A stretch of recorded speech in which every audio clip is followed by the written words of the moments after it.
vélo yoo xam ne yegg na ci maanaam bu ñuy wax téeméer ak fukk ak juróom parce que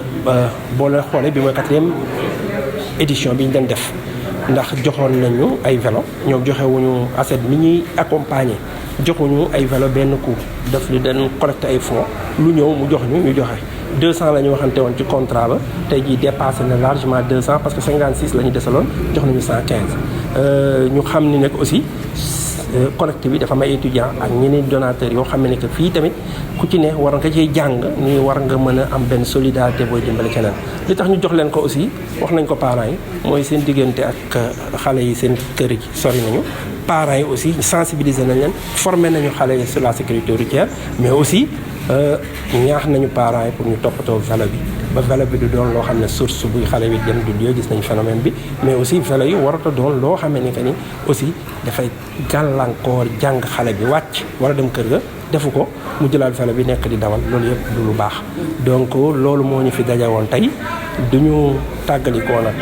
te remercier wuñu ki nga xam ne que ni moom mooy ACET parce que avant ACET aussi amoon nañu yeneen i bailleurs yoo xam ne que ni ñu ngi leen jàppale bu baax ku ko xam-xam ni on a beaucoup de programme mi nga xam ne que moom la ñu amal ci Alpen programme avec BMZ avec le ministère de l'économie et des finances de l'Allemagne mais aussi am nañu yeneen programme yoo xam ne que ni c'est au niveau communautaire avec la contribution communautaire chaque fois ñu jox dara rek ñun am na lu ñuy yëkkati contribuer ci parce que ndimbal da ci fekk loxol borom donc ñu ngi ñaaxal parents yi di leen wax ñu góorgóorlu wax bu baax ñu jéem a def lu ne pour que mbir mi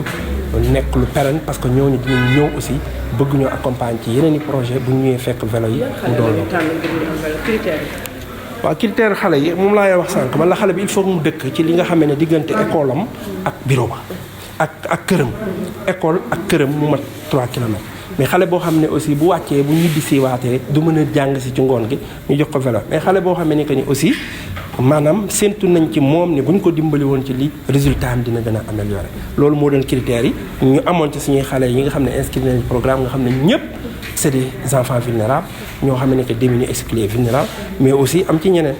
ñoo xam ne que ni action sociale tànn na leen ndax action sociale xam na ni ñooñu dañoo loolu ci département Thiès ak Tivaouane donc loolu moo nekkoon tey ndaje bi ñu ngi sant ñëpp di gërëm ñëpp di waxaat rek Kajoor Jànkeen ñëpp xam nañ ko ci action yi mu daan def xam nañu bu baax aussi ni lépp luy wàllu dimbali njaboot gi ak xale yi ci wàllu njàng santé ci wàllu accompagnement entrepreneuriat ci seen i yaay ci parce que ñoom ñooy porte d'entrée ñun juruñu xale yi ak programme protection programme santé ak yeneen i programme yoo xam ne ñu ngi fi ñu koy développé ak ñoom mu yegg ay moyens financiers am solo mais tamit nag ñu tëj pour dire que ni aussi ñun ñooy convocation société civile bu ñu def di saytu ak yelleefu xale yi kon tamit di exemple la parce que tey jii li ñuy def yëpp pour protéger xale yi moo tax asalaamaaleykum wa rahmatulah. présenté wu man la Khatri Diagne di président wu conseil d'administration bu fédération Kajoor Jànkeen fédération Kajoor Jànkeen nag je crois que ni kenn dootu ko présenté nëgë ni dans la région de Thiès. C'est une fédération qui regroupe 12 associations. ñett yi ñi ngi féete Tivaouane yeneen ñett yi ñi ngi féete ci département de Thiès juróom benn yi ci des defe naa ñi ngi ci dans la commune de Thiès. ñun nag suñu raison d'être mooy la protection de l'enfant maanaam kéeruwaayu xale yi waaw ok laay ñu def na donc kéeruwaayu xale yi ci anam yëpp nag parce que je crois que ne xale bu fekkee ni da nga koy protéger am na ay domaines prioritaires bi ci njëkk mooy nga dimbali ko ci éducation dimbali ko ci santé tey jii nag li ñu boole éducation la pourquoi parce que li ñuy gën a rafetlu mooy collaboration bi nga xamante ni moo ñu jox tur tey te Thiaye Fën doon suñu partenaire privilégié ndax dama ko yàgg di wax bu fekkee am nañu téeméeri dërëm ba mën a dimbali nit ñi juróom-ñett fukk yëpp ci Thiaye Fën la jóge donc jaajëfe Thiaye Fën mais visibilité boobu ñu am moo tax ñu décroché yeneen partenaire am na ci yoo xamante ni ci loxo Thiaye Fën la jaare mu dem jëli ko indi ko teg ko ci suñu loxo ba jamono jii ñuy wax ak yéen ñu ngi en collaboration avec les Allemands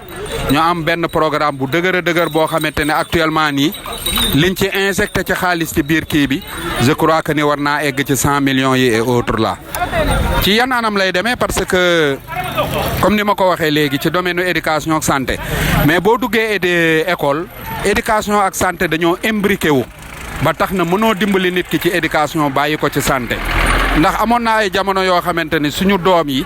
bu ñu mosaan a jàngee ba mbaax fekk leen ci biir école bi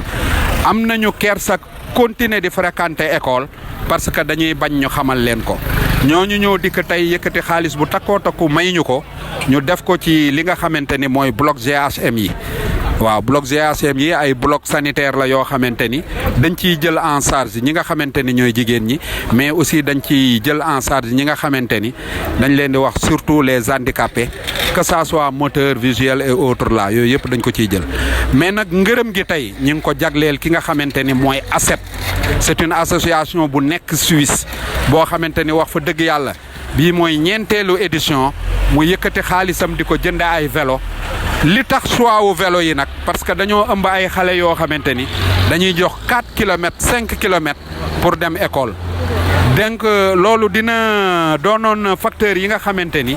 ñun dañ koo diagnostiqué woon xam ni day wàññi résultats scolaires yi parce que xale bu xëyee def 4 kilomètres dox ko dem école dina sonn goo xamante ni wax fa dëgg yàlla du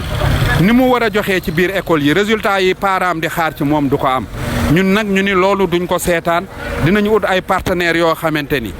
dinañ leen utal ay vélo yoo xamante ni lu ñu waroon a def 4 kilomètres yu ñu waroon a def ay 1 heure de temps 1 heure 30 minutes léegi 30 minutes lañ koy def ba tax na tey mu jëkkati lu war a mat 12 millions daal di koy jox fédération Kajoor Jànkeen mais fédération Kajoor Jànkeen aussi daf ko wax ni man bu ma lay tàllal loxo damay dikk wax la lan laa am donc fédération Kajoor Jànkeen aussi débloqué na li nga xamante ni moom moo nekkoon ci loxoom daal di koy wane pour que ñooñu am suñu wóolute te tubaab moom comme ni mu koy waxee bu la wóoloo dalay xool su fekkee xaalisam jaarale nga ko fa nga ko war a jaarale dina sawar ci joxaat la looloo tax ñu nekk ci 4e édition bi donc ñu octroyé ñu 12 millions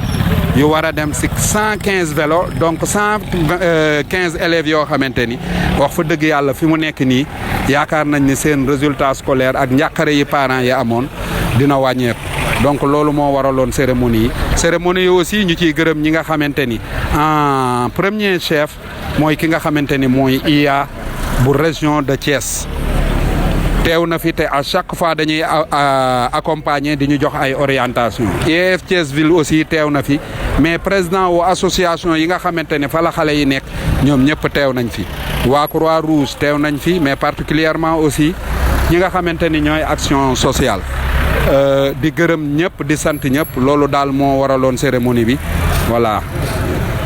kontaan nañ ci yéen. Je m'appelle Aline Dieng, je suis le manager de la fédération Kajoor Jànkeen. Nous sommes réunis aujourd'hui au niveau de la fédération pour une remise de vélos qui a été offerte par un de nos partenaires qui est au niveau de jeunesse, qui est ACET. Nous sommes à notre 4e phase pour la distribution des lots. Tout à fait. Raison pour laquelle aujourd'hui, suivant le protocole qu'on avait avec ACET, il restait juste 56 vélos. Mais avec leur générosité, ils ont réussi à nous donner 115 vélos aujourd'hui.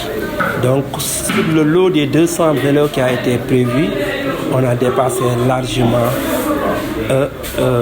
la somme à distribuer.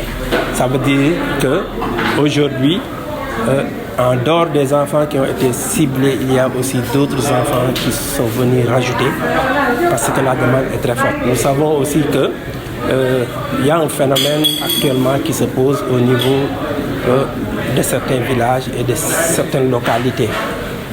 Parce qu'en réalité, les cantines scolaires manquent et certains enfants sont obligés de passer la journée à l'école sans prendre de repas ou même après les cours de midi rentrer et ne pas revenir le soir pour vraiment suivre les cours. Raison pour laquelle aujourd'hui, avec la facilitation de ACET, la fédération a réussi à doter plus de 200 enfants des vélos. Ceci étant, nous avons aussi établi des critères par rapport au vélo, c'est-à-dire des enfants qui habitent un tout petit peu loin des établissements scolaires. Mais aussi, nous ne donnons pas des vélos juste pour faciliter l'accès, mais aussi c'est pour améliorer les qualités des apprentissages au niveau de ces écoles. Il s'est trouvé aussi à un certain moment donné que le projet a eu à s'arrêter parce qu'on avait donné les 3 lots. Mais c'est parce qu'en réalité, ce sont des donateurs qui regroupent vraiment des collectes de sommes qui nous aident, les étudiants, d'autres donateurs. Il faut comprendre, à l'heure actuelle aussi, c'est une sorte de solidarité qu'elle mène pour que ces enfants puissent bénéficier de ça. Nous ne cessons jamais de les remercier parce qu'en réalité, ils nous ont vraiment aidés, ils nous ont accompagnés. Parce que si un bailleur te donne plus de 200 vélos avec la manne financière de ces 200 vélos, ne serait-ce qu'aujourd'hui, on a distribué plus de 11 millions. Et notre contribution a été tellement faible à tel point que c'est 685 millions. Donc, il faut comprendre que ce sont des bailleurs qui sont là, qui nous aident, qui nous accompagnent, mais aussi le cheminement ne s'arrête pas avec les vélos. Nous venons de boucler le projet des vélos, mais il s'est trouvé qu'il y a d'autres perspectives de collaboration en relation aussi avec l'inspection d'académie, les inspections de l'éducation et de la formation. Ça veut dire qu'en réalité, il y a un autre projet qui est en vue et qui est sur l'employabilité des jeunes, qui est la gestion aussi de l'hygiène des menstrues en milieu scolaire, que nous avons sollicité au niveau de ACED et que ACED vraiment a promis durant ces jours d'être là et de travailler avec nous sur ces projets. L'autre chose aussi que je voulais dire, c'est que